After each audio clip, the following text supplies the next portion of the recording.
mic to Mr. Paul Ignatius.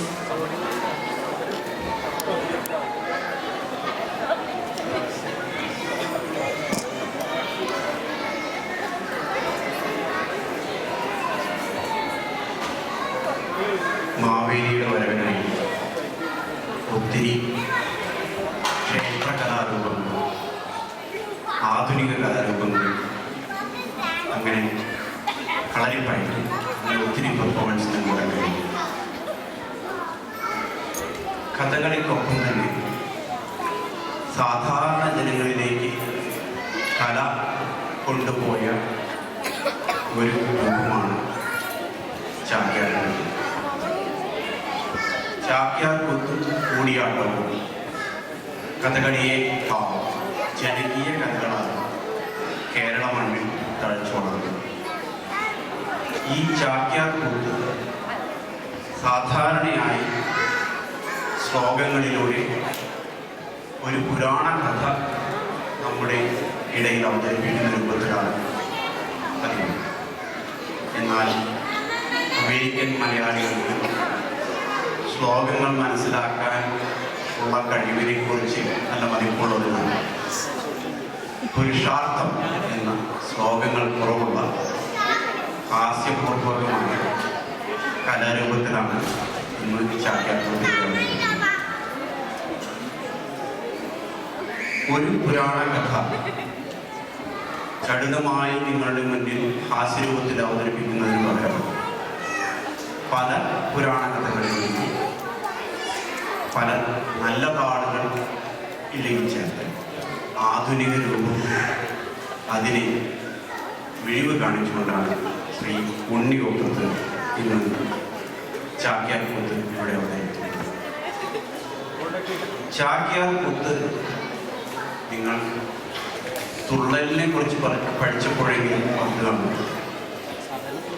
സദസ്സിലിരിക്കുന്നവർക്കും സ്റ്റേജിലിരിക്കുന്നവർക്കും തരം പോലെ പരിഹസിക്കപ്പെടാനുള്ള ഒരു അവസരം കൂടിയാണ്. അത് ചാക്യാർ നിങ്ങൾ ആരോടും പ്രത്യേകിച്ച് പകവച്ച് ചെയ്യുന്നതല്ല, ആ അവസരത്തിലുള്ള ഫലിതം ഫലിപ്പിക്കാനുള്ള ശ്രമത്തിൽ നടക്കുന്ന ഒന്നാണ്. തരത്തിൽ ഒരു പരിഹാസ കഥാപാത്രമായി നിങ്ങൾ മാറിയാൽ അത് ഒരു അനുഗ്രഹം എന്നേ കരുതാവും. അതിൽ ആരും കോപിക്കരുത്. ശ്രീ ഉണ്ണിയോപ്പത്ത് വളരെ കാലത്തെ അമേരിക്കൻ ജീവിതത്തിന് ശേഷം ടൊറന്റോയിലെ മലയാളി അസോസിയേഷൻ്റെ ഒരു സ്ഥിര മെമ്പറായി 1990 കാനഡയിലേക്ക് പോയി. കേരള ആർട്ട് ലവേഴ്സ് അസോസിയേഷൻ ടൊറന്റോയുടെ സ്ഥാപകനായ ഉണ്ണിയോപ്പത്ത് അവിടുത്തെ ഹിന്ദു കൾച്ചറൽ അസോസിയേഷൻ്റെയും ഗുരുവായൂരപ്പൻ ടെമ്പിൾ റിലീജിയസ് അഫയേഴ്സിൻ്റെയും സ്ഥാപകനും ഉപദേശിയുമാണ്. പനോരമ ഇന്ത്യയുടെ 2001 മുതൽ 2004 വരെയുള്ള ഡയറക്ടറായി NSS കാനഡയുടെ മെമ്പറുമായും അദ്ദേഹം പ്രവർത്തിക്കുന്നു. ടൊറന്റോ മലയാളി അസോസിയേഷൻ്റെ ഈ ലൈഫ് ടൈം മെമ്പറിന് നമുക്ക് കയ്യടിയോടെ അറിയുന്നു.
ശ്രീ മഹേശ്വരൻ, ലോകപരിപാലകനായ ഈശ്വരൻ പല അവതാരങ്ങളും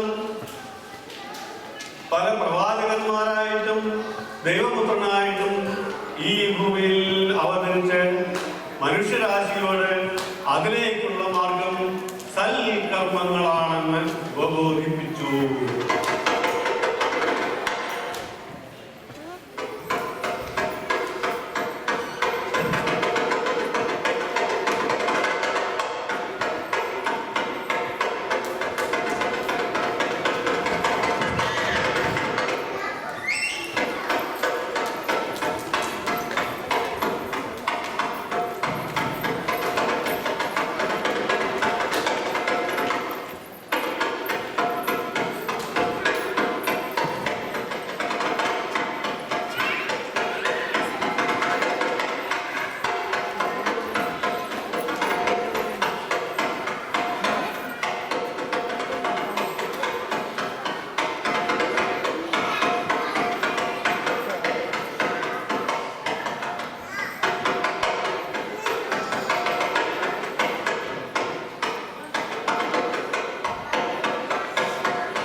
തസ്മൈ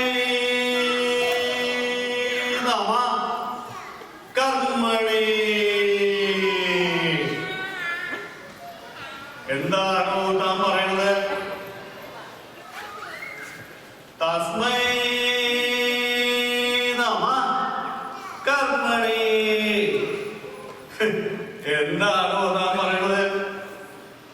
ഈ പ്രദേശത്ത് ഇത്ര ക്ഷേത്രങ്ങളും പ്രാർത്ഥനാലയങ്ങളും ദേവാലയങ്ങളും ഉള്ളപ്പോ ഇനിയിപ്പോ അതിന് പുറമെ കണ്ടില്ലേ, നമ്മുടെ മലയാളി സമൂഹം 10 ആള് ചേർന്നാൽ 15 സംഘടനയും, അങ്ങനെ 10-15 സംഘടനകളും മറ്റും മാത്രമല്ല അമ്പലങ്ങളും ദേവാലയങ്ങളും ഇത്ര നിറയുള്ളപ്പോ, ഇത്ര പ്രാർത്ഥിക്കാനും നമസ്കരിക്കാനും തനിക്ക് സൗകര്യമുള്ളപ്പോ താൻ എന്തിനാണോ ഈ കർമ്മത്തിനെ നമസ്കരിക്കുന്നത്?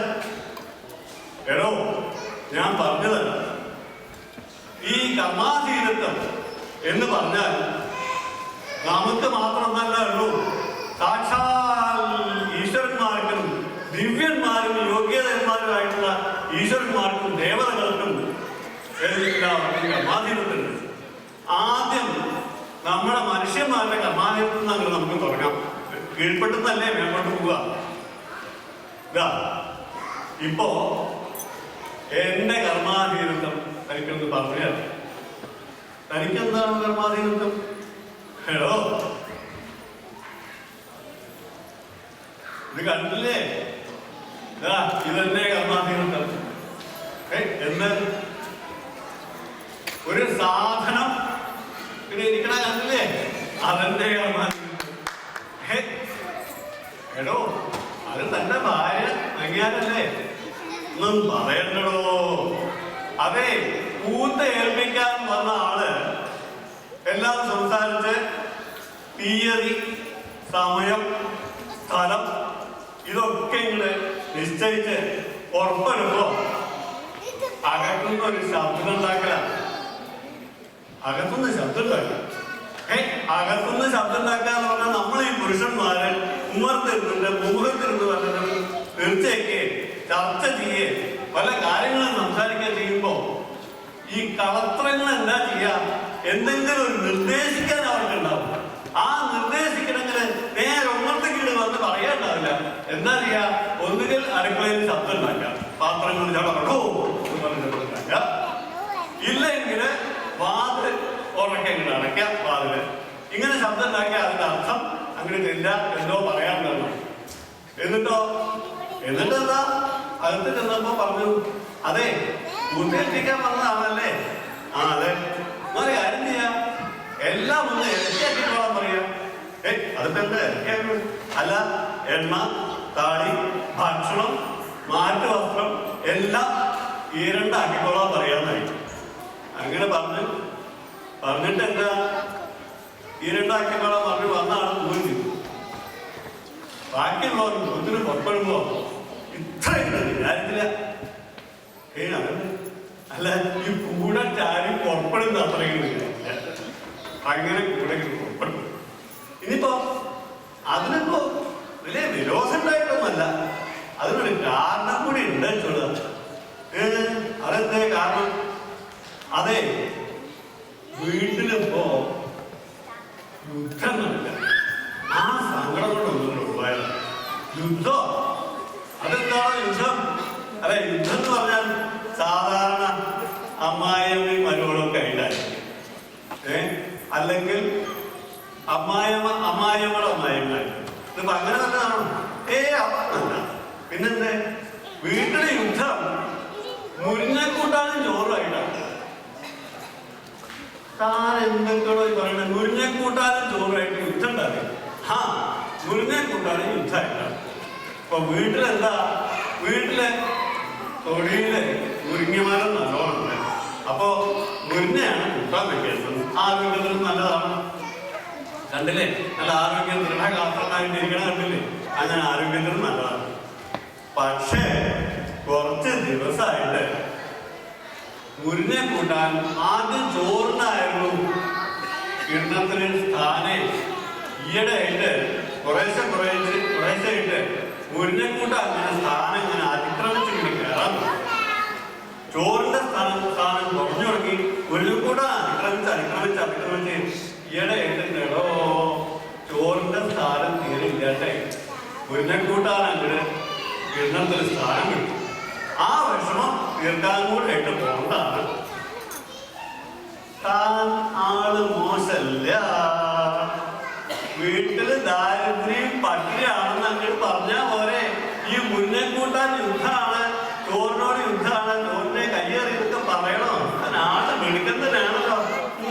അവിടെ ആ ഭോജനശാലയിൽ ഇരുന്നിട്ട് തന്നെ ഈ നങ്ങേറി ഇരുന്ന് കഴിക്കുമ്പോഴേ ഞാൻ വിചാരിച്ചു, എന്തായിരുന്നു ഭക്ഷണവും പായസമൊക്കെ ആയിട്ടുള്ള യുദ്ധം അവിടെ.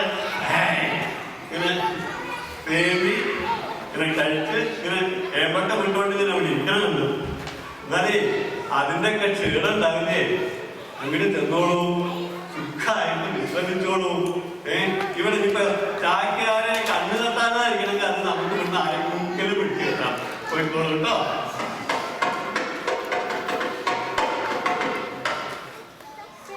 അങ്ങനെ ഈ മനുഷ്യരുടെ കർമാധീനത്വം എന്റെ മാത്രമൊന്നല്ല, ഇവിടെ ഈ ലോകത്തിൽ വസിക്കുന്ന എല്ലാവർക്കും കർമാധീനത്തുണ്ട്. സാക്ഷാൽ ബ്രഹ്മാവിന്, ത്രിമൂർത്തികൾക്ക്, ബ്രഹ്മാ, വിഷ്ണു, മഹേശ്വരൻ, ഇവർക്കെല്ലാം കർമാധീനത്തുണ്ട്. തനിക്ക് എന്തൊക്കെ പറയാവുന്നില്ലേ? വായു നാവുണ്ടായിട്ട് ഇങ്ങനെ പറയാ. സാക്ഷാൽ ത്രിമൂർത്തികൾക്ക് കർമാധീനത്ത. താൻ എന്തായി പറയണത്? എടോ, സാക്ഷാൽ ബ്രഹ്മാവിന്റെ കർമാധീനത്തിൽ നിന്ന് ഞാൻ തുടങ്ങാം. ബ്രഹ്മായേന പുരാലവൻ നിയമിത ബ്രഹ്മാണ്ഡ ഭണ്ഡോദരേ.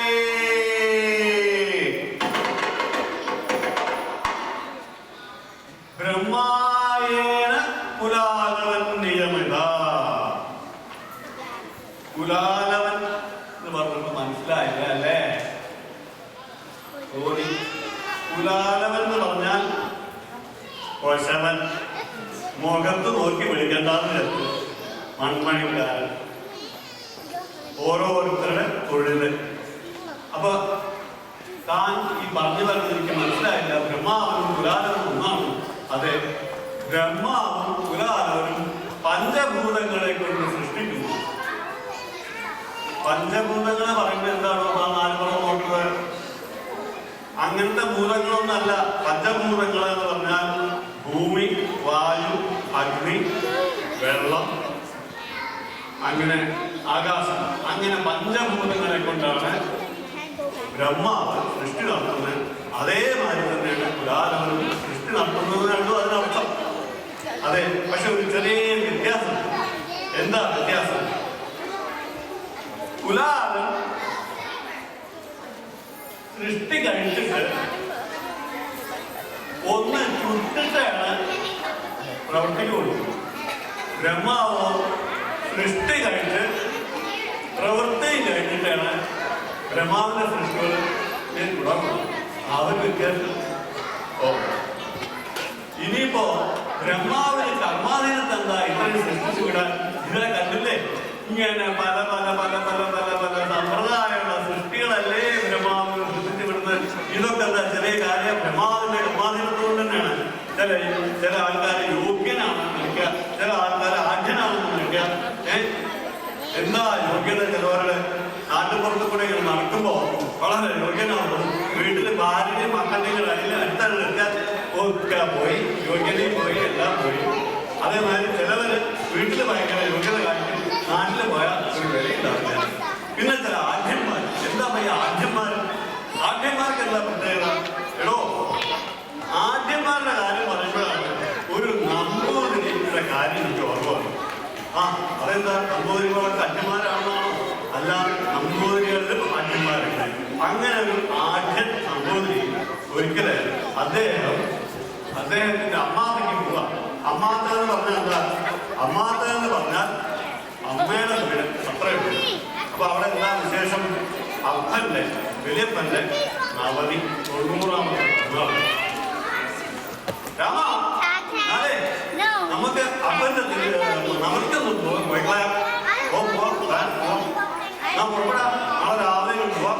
ശരി, പോവാം. അപ്പൊ ഈ നമ്പൂതിരിമാരുടെ കാര്യസ്ഥന്മാർക്ക് പത്മനാഭനോ പുരുഷോത്തമെന്നോ ഗോവിന്ദനോ എന്ത് പേരുണ്ടെങ്കിലും രാമ പുറപ്പെടേ. പോയി കുറച്ച് കഴിയുമ്പോ നമ്പൂതിരിക്ക് തോന്നി ഈ രാമനെ ഈ കാര്യസ്ഥൻ ആണെല്ലാം വെളുത്തവണൊക്കെ നല്ല അസന്റെ മുണ്ടുകൾ പറഞ്ഞ് വെളുത്ത് നീരൊക്കെ കഴിഞ്ഞ് നല്ല അസല് മുണ്ട് കൊടുത്തിങ്ങനെ നടക്കണം. നമ്പൂരാവട്ടെ പെട്ടെന്ന് അയലത്തിന് എടുത്തത് മുന്നോട്ട് ഇട്ടിട്ടാണ്. അപ്പൊ നമ്പൂരിക്ക് ഇതിങ്ങനെ കണ്ടിട്ട് ഇവൻ ആരും പിടിക്കണമാണല്ലോ, എന്നോട് പറഞ്ഞിട്ടുണ്ടെങ്കിൽ ഞാൻ വേറെ മുന്നോട്ട് കയറുന്നല്ലോ. ഇവൻ ഇങ്ങനെ വല്ലാണ്ട് ഇങ്ങനെ ശോഭിച്ചുകൊണ്ട് എന്റെ കൂടെ നടക്കുന്നത് ശരിയല്ലോ. രാമ, എന്താ അവിടെ നിൽക്ക? എന്താണോ തിരുമേനി? അതെ, നീ ആ മുണ്ട് ഇങ്ങനെ കൊടുക്കണം, ഇറങ്ങി നടക്കണ്ട. ആ മുണ്ട് ഞാനും നീ ഇടാൻ കൊടുക്കണം. അയ്യോ തിരുമേനി, ഇത് അശുദ്ധാവല്ലേ? അതൊന്നുമില്ല, ഇവിടെ ആരുമില്ല, ആരും കാണില്ല, നീ അതൊന്നും ഇടാ. കൊടുത്തു. നമ്പൂരി അത് കൊടുത്തു. രണ്ടുപേരും കൂടെ കുറച്ചങ്ങനെ നീങ്ങി. കുറച്ചങ്ങനെ നടക്കുമ്പോ എന്താ ഒരു വഴിപോക്കൻ. തിരുമേനി എവിടേക്കാണാവോ? ഞാനേ അമ്മാത്തക്ക് പോവാ. അവിടെ വലിയപ്പന്റെ നവതിയ സദ്യക്ക് ഇതത്ര ഇവിടെ പോവാ. അപ്പോ രാമൻ നായർ അദ്ദേഹം അങ്ങനെ പോയി. കുറച്ചങ്ങനെ ദൂരെ എത്തിയപ്പോ ഈ തിരുമേനിക്കൊരു സംശയം. അയാൾ ഈ മുന്നിലേക്ക് നോക്കി. അപ്പോ അയാളെ വിളിച്ചിട്ട് ഇവിടെ വരാ, ഇവിടെ വരാ, ഇവിടെ വരാ, ഇവിടെ വരാ. എന്താണോ? അല്ലേ, ഈ മുണ്ട് രാമന്റെ അല്ല, എന്റെ തന്നെയാണ് കേട്ടോ. രാമന്റെ അല്ല. അരുതാന്ന് പറഞ്ഞ അയാളെ പോയി. അപ്പൊ ഈ രാമൻ കാര്യം പറഞ്ഞ എന്താ തിരുമേനി ഈ വീട്ടിത്തരം പറയുന്നത്? എന്തിനാ അതൊക്കെ പറയാൻ പോയത്? മിണ്ടാണ്ട് നടന്നാൽ പോലെ അങ്ങനെയല്ലോ പോവാ. കാരണം രാമനെ വിഷമിപ്പിക്കാനും പാടില്ല. തിരുമേനിക്ക് കൂടെ ഉള്ളത് പിന്നെ സഹചാരിയാണ്. അപ്പൊ കുറച്ച് കഴിഞ്ഞു ഇങ്ങനെ നടന്നു. കുറച്ച് കഴിയുമ്പോ വേറെ നിൽക്കുക. തിരുമേനി എവിടേക്കാണോ? ഞാൻ ഇവിടെ അമ്മത്തേക്കാണ്, നവതിയാണ്, സദ്യയാണ്, നാളെയാണ് പോവുക. ശരി ആയിക്കോട്ടെ. കുറച്ച് അങ്ങോട്ട് നടന്നു. അപ്പോഴും തിരുമേനിക്കൊരു ശങ്ക, ഇയാൾ ഈ തിരുമേനിക്ക് അപ്പോ ഇവിടെ വരാ എന്നെ തിരിച്ചു വിളിക്കാവോ? അതെ, ഈ മുണ്ട് എന്റെ അല്ല, രാമന്റെ ആണ്. ചേട്ടാ ഈ കാര്യത്തിൽ പറഞ്ഞു, എന്തിനാ തിരുമേനി പറഞ്ഞു? എടോ നേരത്തെ ഞാൻ മുണ്ട് നിന്റെ അല്ല എന്റെ ആണെന്ന് പറഞ്ഞപ്പോ നിനക്ക് വിഷമായില്ലേ? ഇനി അത് വേണ്ടാച്ചിട്ടാണ് എന്റെ അല്ല നന്റെ ആണെന്ന് പറഞ്ഞു. ഇനി ഒന്നും പറയണ്ട. ശരി, ഇനി പറയില്ലടോ, ഇനി പറയില്ല, എന്നാ പോകും. അങ്ങനെ പോയി. കുറച്ച് കഴിയുമ്പോഴേക്ക് ഇതാ വേറെ വഴി. ഈ തിരുമേനി ഇവർക്കൊന്നും വീട്ടിലിരുന്നു. എന്താ ഞാൻ എന്താ തിരുമേനി എവിടേക്കാണാവോ? ഞാനിവിടെ അമ്മാത്തേക്ക് പോവാണ്, അവധിയാണ്, നല്ല 16 കൂട്ടം വറവും അതും ഇതൊക്കെ ഉള്ള സദ്യയുണ്ട്, ഗംഭീരാണ്. അതുകൊണ്ട് രാവിലെ തന്നെ അവിടെ വൈകുന്നേരം ആണെങ്കിലും അവിടെ എത്താമെന്ന് വിചാരിച്ചു. നാളെ രാവിലെ ഇവിടെ കഴിഞ്ഞാൽ ബുദ്ധിമുട്ടല്ലേ എന്ന് പറഞ്ഞ് എന്നാ നോക്കാം, നല്ല ചൂടും ഒക്കെ ഉണ്ട്, വിശപ്പിക്കണം നമ്മളും. കുറച്ച് കഴിയുമ്പോഴേക്ക് നമുക്ക് ഒരിക്കലും ഇങ്ങനെ നിൽക്കാൻ പറ്റില്ല. അതെ, ഇങ്ങോട്ട് വരാം, ഇങ്ങോട്ട് വരാം, ഇങ്ങോട്ട് വരാം. എന്തേ? അതെ, മുണ്ട് എന്റെ അല്ല രാമന്റെ അല്ല, പോയിക്കൂടോ. കാലസിനങ്ങൾ ദേഷ്യം വന്നത് എന്താ? മുണ്ട് എന്തിനാ? എടോ മുണ്ട് നിന്റെ ആണെന്ന് പറഞ്ഞപ്പോ നിനക്ക് ദേഷ്യം വന്നു, മുണ്ട് എന്റെ ആണെന്ന് പറഞ്ഞപ്പോ എനിക്ക് ദേഷ്യം. രണ്ടുപേരുടെ അല്ലാതെ പറഞ്ഞാൽ ആർക്കും ദേഷ്യം വരില്ലല്ലോ, അതുകൊണ്ടാണല്ലോ പറഞ്ഞത്. അപ്പൊ എന്തേ പറഞ്ഞാൽ ഇങ്ങനെ ചില ആഢ്യന്മാരായ ബുദ്ധികളും കുട്ടികളായ ആഢ്യന്മാരും ഒക്കെ എന്താ അങ്ങനത്തെ പല സൃഷ്ടികളെയാണ് ബ്രഹ്മാവ് സൃഷ്ടിച്ചു വിടുന്നത്. അപ്പൊ ആ ബ്രഹ്മാവിന്റെ കർമാധീനത്വം അങ്ങനെ ഉണ്ട് എന്നാണ് പറഞ്ഞത്. എന്നാൽ സാക്ഷാൽ വിഷ്ണുവിന് കർമാധീനത്വം ഉണ്ടാവില്ല. അതെന്താ ഇപ്പൊ താൻ അങ്ങനെ പറഞ്ഞത്? അല്ല, വിഷ്ണുവിനിപ്പോ പരിപാലിക്കല്ലേ വേണ്ടു, അദ്ദേഹം കുട്ടികളുടെ ഒരാളാണ്, എന്താ കർമാധീനത്വം? എന്നാൽ അങ്ങനെയല്ല, വിഷ്ണുവിനും കർമാധീനത്തുണ്ട്. എങ്ങനെയാണ് കർമാധീനത്വം? വിഷ്ണുരേന ദശാവതാരഗഗനേ ക്ഷിപ്രൗ മഹാ